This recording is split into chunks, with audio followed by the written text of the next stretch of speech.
Jacobsen makes amazing salt. And what makes it even more special is that he draws it from Netarts Bay. Why did you pick this spot? Netarts Bay is incredibly special. The volume of water of the bay refreshes almost 85% with each tidal change, which is a pretty cool thing. But by the time the water reaches us, it's washed over this beautiful sandy bed and has time to settle. So it's really, really nice and clean and pure. I mean, it smells really briny and clean. You know, sometimes when you get to the ocean, it's got a little bit of funk, but this is really calm and still, and, you know, it's really just fresh.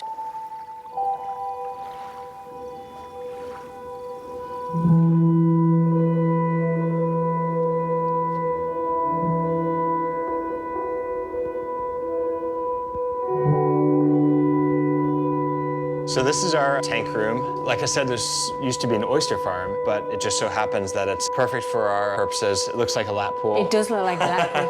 I want to jump in there. But all the water is filtered through a gravity-fed sand filter before it comes into this room. So it comes from the bay. From the bay. Through the sand. Yes. And then into these big lap pools. Exactly, into the lap pools. Come on through here, watch your head here. Oh, I don't want to bang your head on that, do you? I know. So what's going on in here then? After the filtration, this is our boil process, where we're boiling not only to remove the volume, but most importantly to pare back the calcium and the magnesium that give a lot of sea salts a very bitter taste. You taste our salt, and it's a very clean, kind of briny taste. It's really clean and quite fresh. Once it hits the right both salinity content, but also calcium and magnesium content, we move it to our evaporation pans. It's kind of like a big salty sauna in here, isn't it? It is. On a cold winter day on the Oregon coast, it can't be better.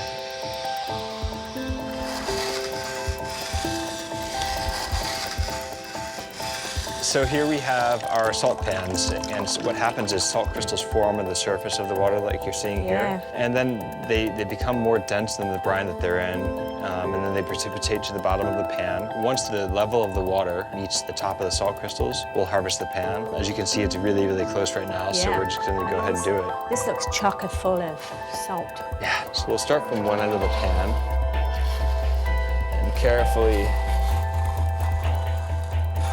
draw it. And look at those flakes, it's just gorgeous. Oh my knees wobbled a little bit then. I mean, it's just so, so beautiful. It looks like, you know, shaved ice. It does. It does. Can I touch one? Yeah, absolutely. Look at that. Oh my. That's just gorgeous. It's like a little salt butterfly. You want to give it a try? Yeah. I hope I don't F it up. I don't think I'm doing a very good job as you. I think you're, just keep on going, you know? I harvested my first salt, that's amazing. I think there maybe is 5 companies doing that in America. I love that. And see, again, I love having that connection and to be able to work with him and get to know him and kind of count him as a friend.